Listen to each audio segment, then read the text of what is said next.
Yo, what's up legends? Welcome back to another video on the channel. Before we get into today's video, I want to say I have a brand new song out called Rave Room on Revealed Recordings. It is out today, it's Wednesday. It's a great day to release music. I hope you guys enjoy the track, and if you can help your boy out, stream it as much as you possibly can. A lot of you guys have wanted this one since W&W premiered it, I think last year, or was it 2020? I think it might have been 2021, but I've just been constantly being asked when is this one coming. Finally out, and I can't wait to see your guys' reactions on it. Another thing, I have something super exciting to announce very soon. I am launching my own website, my own store. I will be releasing project file templates, future rave, progressive house, hardstyle, big room, you name it. I'm going to give you guys as much ammo to make the best music possible. We're going to have MIDI packs on there. We're going to have sample packs, construction kits, you name it. So my Ollie James Selfie store will be no more. It will be replaced with my own store, with my own brand, which I will give you some more info very soon. I'm still working on it right now, but it's going to be big. I've always wanted to do it, and hopefully one day you guys can actually, you know, sell your own samples and stuff like that as well. So it'll be involving you guys, and as always, my Patreons will get a nice discount because they are my #1 supporters over the years. Let's jump into today, and I'm going to stop selling my soul. We're going to make, well, I already have made a big room kick, a 2022 big room kick. The difference between 2022 and, you know, 2014, 2015 is back then it was just a sub bass and a kick. So this, and that would be a beat port #1 each and every time. Nowadays, you've got to think a little bit more outside the box and add more sound design. So that's what we're going to look at. I am not going to sit here for 3.5 hours and show you how I made a preset within Serum, for example, but I'm going to show you quick ways how to do it, including some sick presets from my Rave Room pack with Sound Factory. One of the leads is actually used as a bass, but we're going to show you how we go from this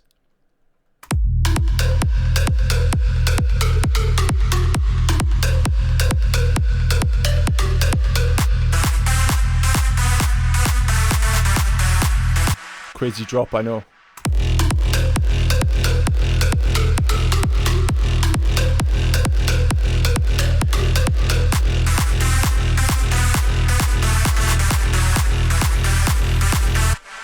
So this is the kind of sound that you will hear more commonly on big room labels nowadays, you know, Revealed, Rave Culture, etc. Because I think a lot of people have taken influence from hardstyle. With hardstyle, the sound design in that genre is crazy, you know, from the screech sounds to the kicks. It's all crispy and really clean and powerful sounds. In big room, it was just a cool lead, a kick and a sub, right? Nowadays, it ain't going to work like that no more. You know, guys like Axmo, STVW, they're trying this crunchier kick approach, and I've also done it with The Light, with Justin Prime, and also with Old School, which is out and Revealed. I didn't want just a boring ass kick. I wanted something really crunchy and kind of hardstyle influenced, but that's definitely where the kind of sound's going. So you need to try and up your sound design game, and let's look at how I did it. So we have a sub at first. Did some work on it. Good old Kashmir Big Kick 11. You can create a big fat sub from any kick as long as it's got a decent warm enough sub. What I did was I added a Camel Crusher to it and added a bit of the tube and the mech distortion, brought the mix down. Didn't want it to be fully out there because it would be a little bit too distorted, I think.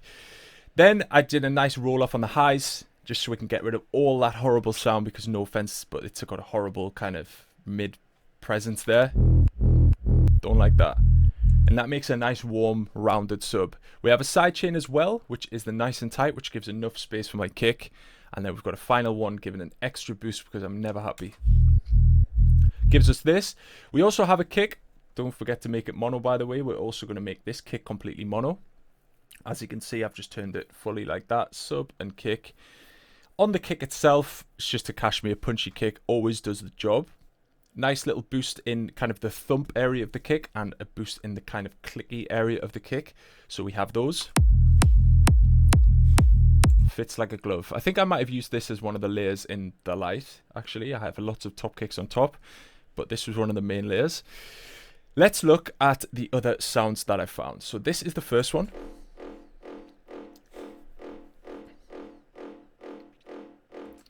Doesn't make too much of a difference. But it's all about layering up. Everything has to have its own kind of job and its own purpose.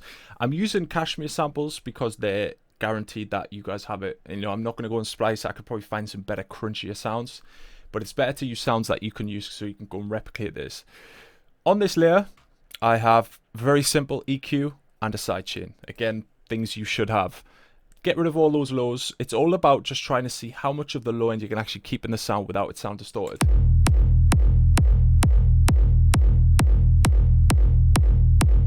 So I was happy with about there. I could keep a little bit of the body in the sound, but also make it clean. The next one is this sound.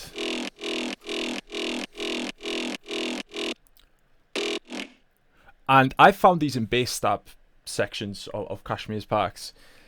Don't be afraid to try weird ass samples, because if you're just going to try and find a kick pre-made like this, it's hard to find kicks like this. However, when my store launches, you will have access to lots of these kicks. But as of right now, you go on Splice, it's hard to find these big room kicks, right? These 2022 big room style kicks.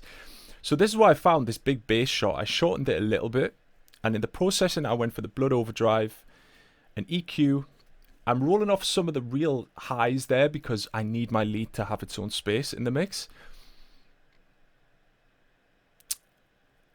Okay, so I might have contradicted myself for some reason. That's classic Ollie James. Takes away the highs, boosts a bit of the highs. But the thing is, that is a big cut, you know. This is just a little bit of a lift. So bringing some of the high frequencies back, I'll let you listen to what it sounds like. So it's just making it a little bit crunchier, but I still have cut the real high highs out.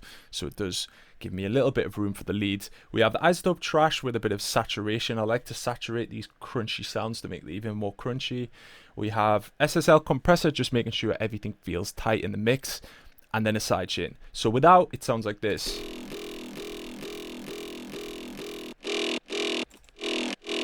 So yes, we lose a lot of the high end, but you've got to think, this has got to somehow fit underneath our lead. The way the sound was made, it was like made as a main sound in the drop, like a stab, right? Where you wouldn't take the highs from it, because when a stab plays in a drop, it's only the stab usually. However, we've got a kick, a lead playing over the top of this constantly throughout the drop, so we need to leave some room for that. What I did also was a little bit of sound shaping. I just used the volume automation. I right click and create an automation clip, and this allows me to shape the sound.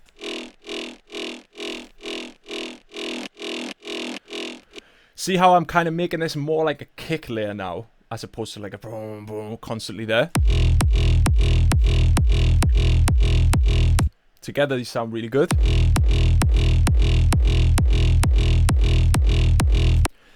The third sound of this is this one. Same processing as before, it also gets that sound shape. But see how you can hear all three? I'll play it again, but listen, you can hear all three. But in the mix, it does sound like one sound, but you can hear all three, because all three are doing different things.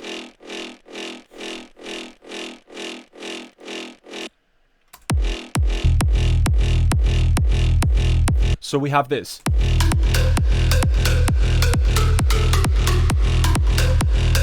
Already a massive improvement on just the kick and sub. However, this is where the Ollie James tricks come into play. I love texture. I love crunchy sounds. Like, if you've ever got feedback from me, you're probably sick of me saying, yo, we need to add like a crunchy layer in here, because this is what sets you apart from like the great producers and the really, really good producers, you know.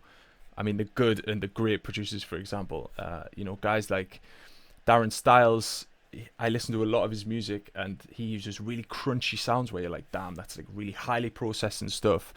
You know, W&W as well. But then you've got guys that release on you know, smaller big room labels that just don't have that crunchy texture, and it really shows the difference in level of producer. Well, here's a quick tip for you. Grab my Rave Room preset pack with the Legend Sound Factory and take lead number 17. This is one of my favorite leads. It's a future rave sound. And all I've done is increase the LFO. So it goes from this